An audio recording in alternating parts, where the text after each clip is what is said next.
Good evening and many thanks for watching KTN News. My name is Dennis Sasseto and welcome to this edition of Planet Action, your #1 premier show that discusses issues to do with climate change, how you and I and what we should do to ensure that we preserve this place we call home, we preserve Mother Earth. Across the world, we've experienced extreme weather conditions. In Kenya just the other day, 2 weeks ago, massive flooding due to rains. And even as we speak right now, the weatherman has warned that the rains will be back. But you go to other countries, it is extreme sunshine. This is also a case in Kenya, the worst drought in over 4 decades.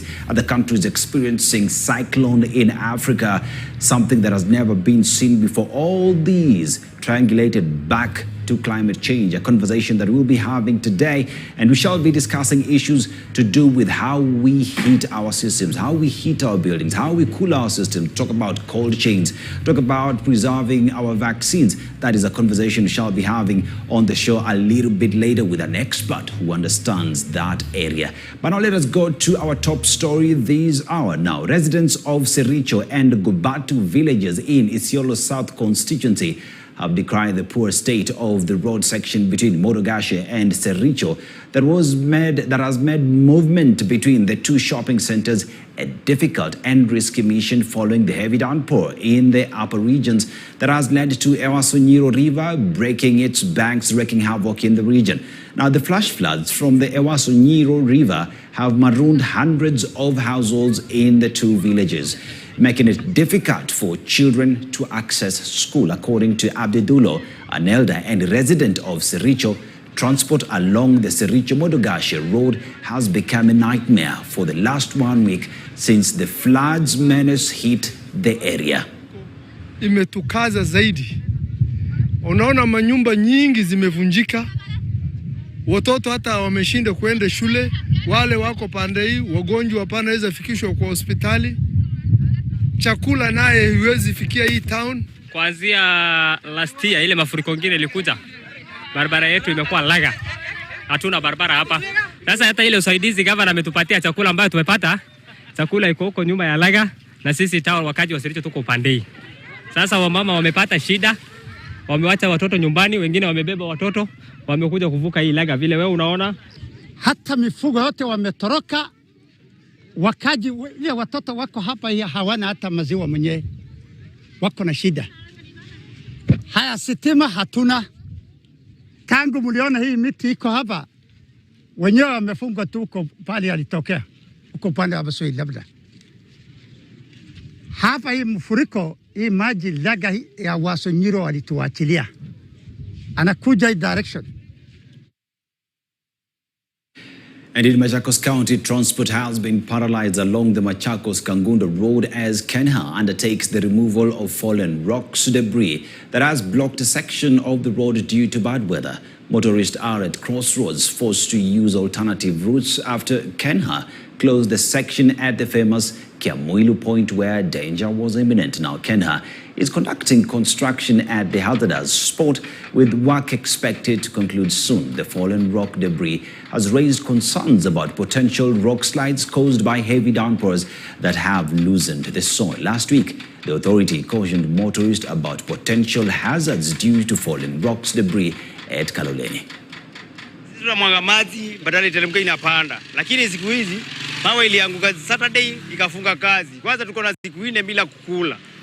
Sasa hii kazi ndio tunategemea. Sasa usafiri hapa Kaloleni imekuwa shida. Watu wanatoka Kangundo, wana Mitaboni, wanapitia Mua, wanaenda Machakos.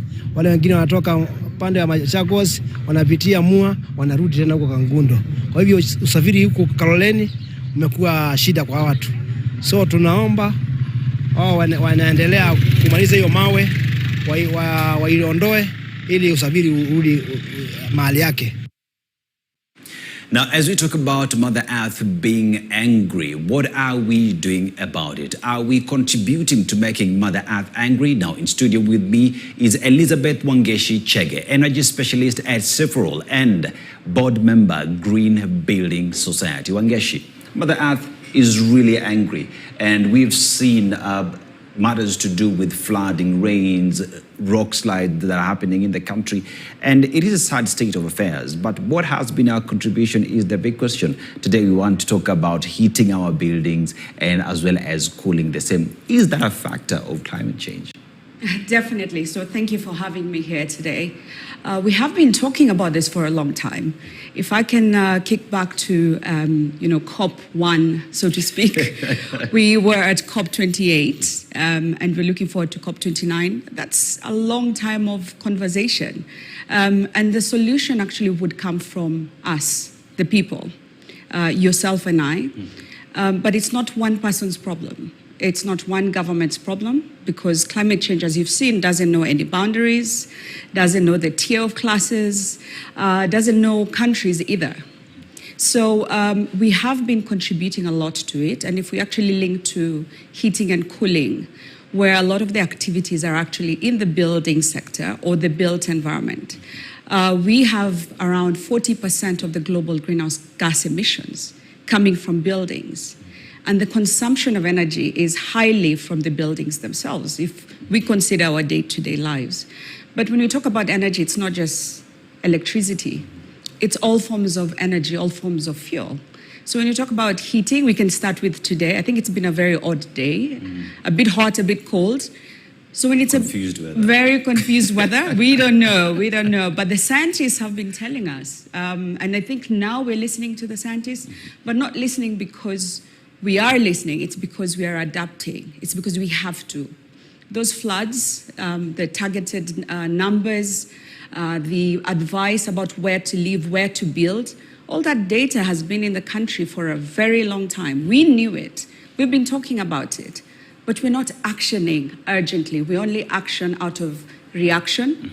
We should be proactive. Otherwise, it's only going to get worse. And the weatherman is telling us the rains haven't gone away. So every year, we're seeing an extreme weather event, whether it's heat or on the cold side as well. But we definitely have to do more, and everyone has to be in it.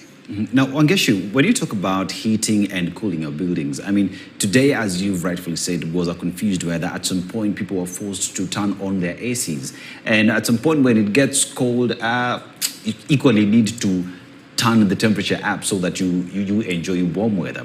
So how has this contributed to climate change? Because a lot of people don't understand how that is a factor of climate change. So with the artificial solutions that we use, we actually use energy. And production of energy as well has greenhouse gas emissions. And even as we use this equipment, there's greenhouse gas emissions. Unfortunately, we don't see it with our eyes, but we will feel it. And it will interfere with our livelihoods, and it is interfering with our livelihoods.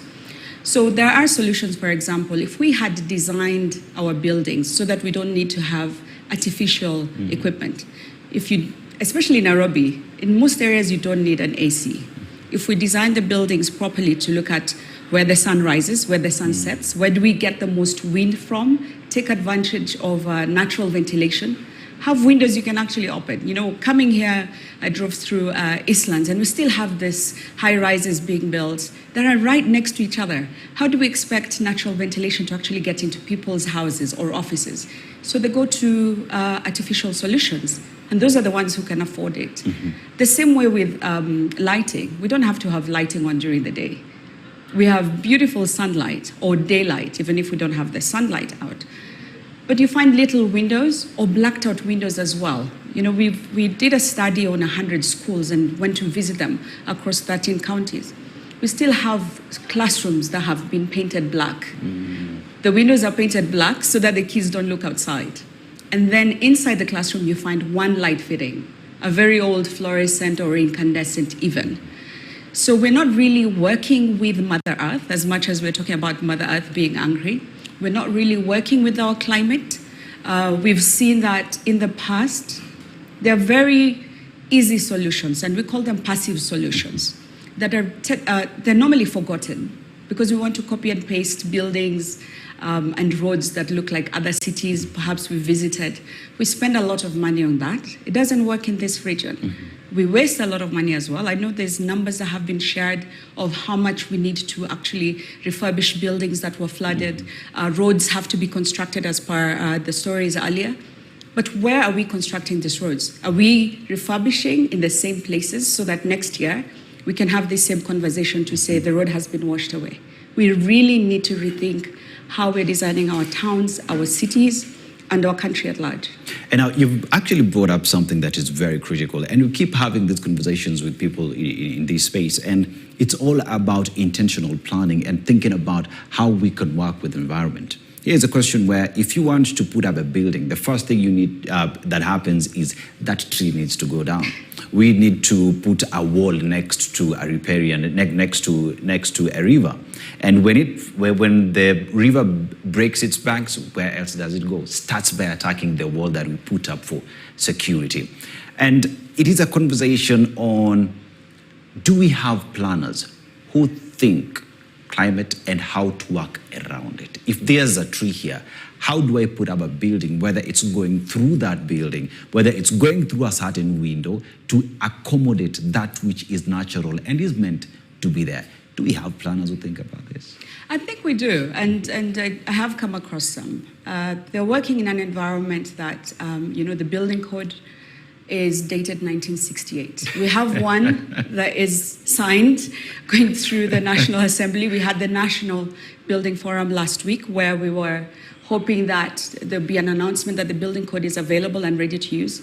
So we kind of see how we've ended up here. How is it that we have a building code that references snow, and developments that look like London ever since 1968 to now?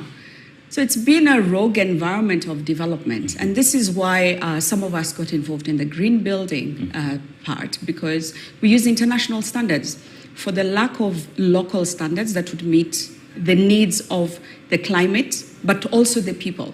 And I think these planners and the rest of us in the building sector are a bit to blame, because if we focus on the people, and we know people would need heating if we hit a certain temperature, we need cooling. We're human beings, we're animals, we react in a certain way. Then we should be designing for people. And we know that trees themselves, I know people are planting a lot of trees now, but trees themselves cool the cities up to between 8 to 10 degrees. So you'll see a lot of us energy specialists talking about planting trees as well, because they cool the cities. Because if we don't cool the cities naturally, then we go to artificial means.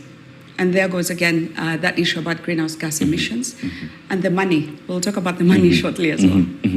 Now, there is a city that has been, pretty much a country that has been taken as a model for others to look at. And I'll give you an example of Singapore, where buildings have been created with spaces in beneath where wind can pass through. They're created to consider where the sun rises, where the sun falls.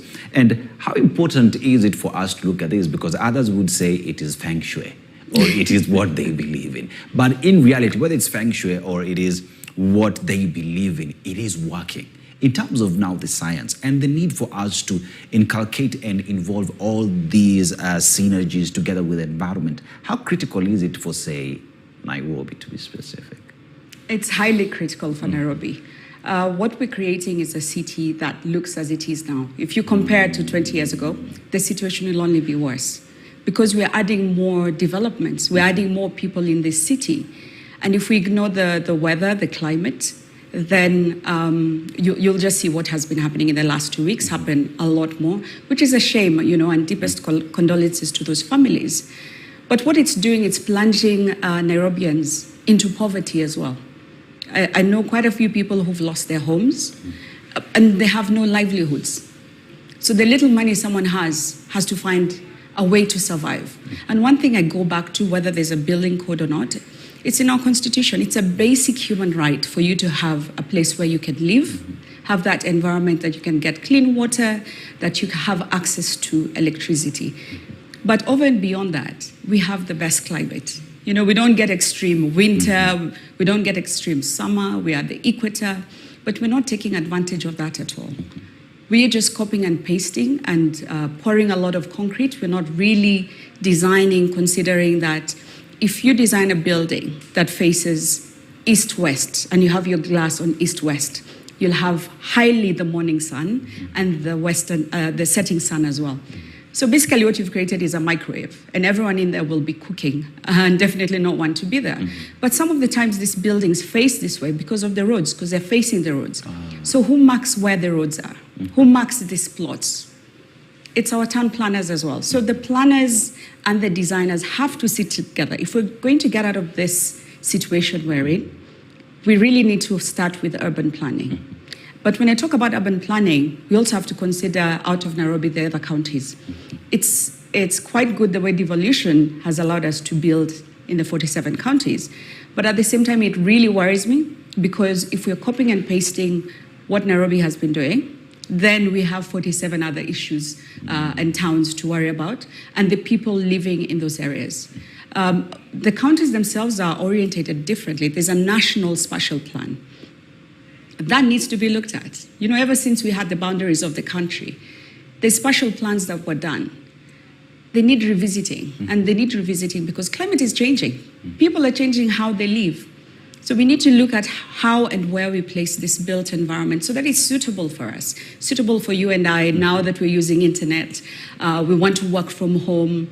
Sometimes we work from offices. We would really love to walk rather than, use motorized transport. But it's scary to walk in Nairobi. So it's thinking about how people are living that we can actually create these cities. And as the counties continue to develop, I mean, there is always the conversation on we need all these devolved funds to get to us. Nairobi has actually been taken as the sample for every other town that we have right now. And as you've rightfully put it, if we copy and paste Nairobi, then we have 47 other problems that we'll have to deal with years later. But in your space now, when these conversations are being held, the special plans that will exist, the roadmap, you say 1968 plan that is being implemented in 2024, what is the conversation we have with all these authorities that do exist? Because your input into how we plan our cities, how these counties get to plan themselves moving forward is equally critical. Are you being given that ear as an expert in what it is you're doing? Not enough, and it's not just myself. Nairobi, Kenya has a lot of experts on this matter, and they are available. A lot have been volunteering, but there's always something more important to be done. You see a design of a building, it goes up before another one. There's no priority in certain matters, and one way we've looked at it as well is maybe we're not speaking the language that these people can understand.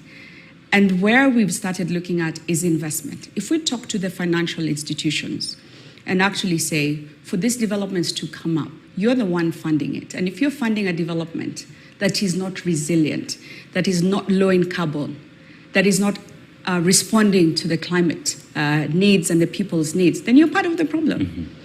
So with that conversation with the financial institutions, we've seen they're actually listening. And this was with the Kenya Green Building Society back in 2017. That's how we started seeing green buildings appearing.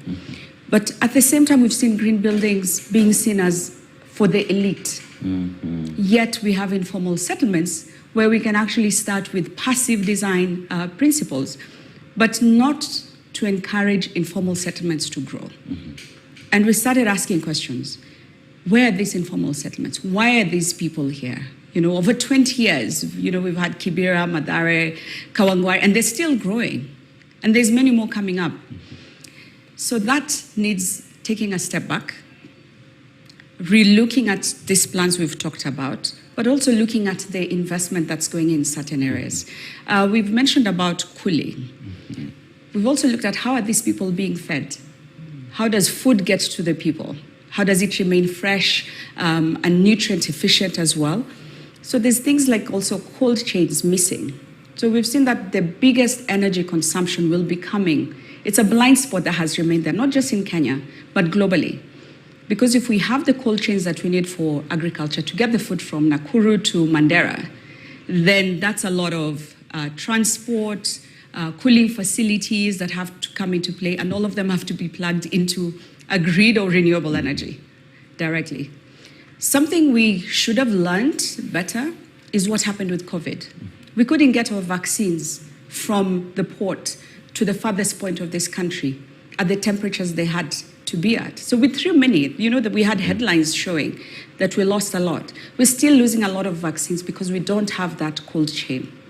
So if we are to develop the cities to actually deal with what people need, then we're very far behind, but we need to make it an urgent action because the climate is not waiting. The climate change element and its effects is not waiting at all.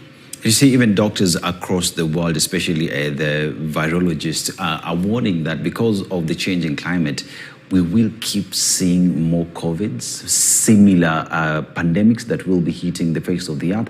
And if we don't have the cooling systems that we require, then what does that mean to the populace out there? Your answer is as good as mine, because even in Africa, when COVID hit, we were the last on the food chain to get these facilities. But that aside, in Nairobi, I'll give you an example of a building that was actually voted as one of the best in terms of cooling and heating. That is a building in Upper Hill that hosted Nairobi Bottlers, Nairobi something. I think it's a circular building, and it was ranked as one of the best buildings because of its own design.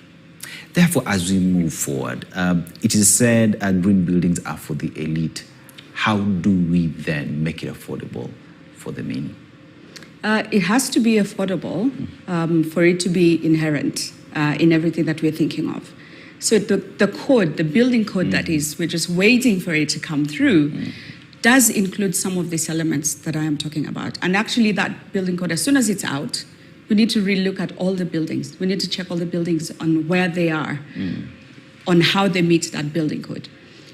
Beyond that, we really need to stop talking about green buildings as green buildings. We need to talk about buildings, because all buildings should be green in the first place. The second part of this is we have commitments as a country where we've signed up. We say we're going to be net zero by 2050. We're leading in a lot of these climate conversations. But we need to be ready for that as well. There needs to be commitment and integrated support from all the ministries. This is not just about one ministry that's looking after the building. If you look at all the components that come into a building, it's the materials. So we need to consider manufacturing. And this is where the opportunities come in. If we manufacture locally, then we use those materials locally, we lower the carbon. At the same time, we can actually export this environmentally friendly materials to the neighboring countries. No reason why we can't do that. And it's the same all the way to the technologies that we use in the buildings. We're talking about critical minerals. Critical minerals is a huge conversation at the moment. Importing solar panels. And I think you might remember during COVID, we couldn't actually import solar panels. They were going somewhere else first. So we need to start thinking about local manufacturing, not just in the materials in the buildings, but also on the technical side. And this is how we create jobs. And we can think of creating the jobs not just in Kenya, but regionally as well, so that we support each other and use the city development aspect of where do the windows come from. Yes, we can make them. Where does the low carbon concrete or cement? We can have that stabilized solid blocks. Then this conversation about jobs can really be a solution towards our green buildings as well. And I think before we take this short commercial break, I just want to ask you a very simple question. Is it your position that our forefathers had it right when it came to heating and cooling their buildings? And if so, we say the grass-thatched houses, what you mean in 2024? But did they have it right? And what's the code they were using that we're not following? Well, they definitely had it right. And I think the code they were using was human code, right? If we say human code, what were they wearing? They were dressed according to their climate. That's why you have in Kenya all these different cultures that used to dress differently. Also, they used what was available. And that's why, our traditional or cultural houses are all different across the country. It's whatever suited that area.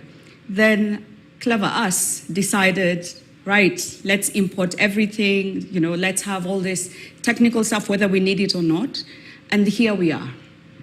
So yes, they had it right, but we have the opportunity to look at that knowledge that they have and use this technology and really enhance it rather than copying and pasting. Our forefathers had it right when it came to issues to do with cooling and heating their buildings. They thought about climate change way back and they had the code right. But how can we use the existing technologies today to make sure that whatever it is we do with our buildings, the planning that go into it, actually do follow the right procedures and processes, because it does not make no sense if we are spending so much in heating the buildings, yet we can work with Mother Nature. Let us take this short commercial break. When we come back, we'll continue with these conversations, especially when it comes to matters to do with money, because it is a subject that needs to be handled. See you in a bit.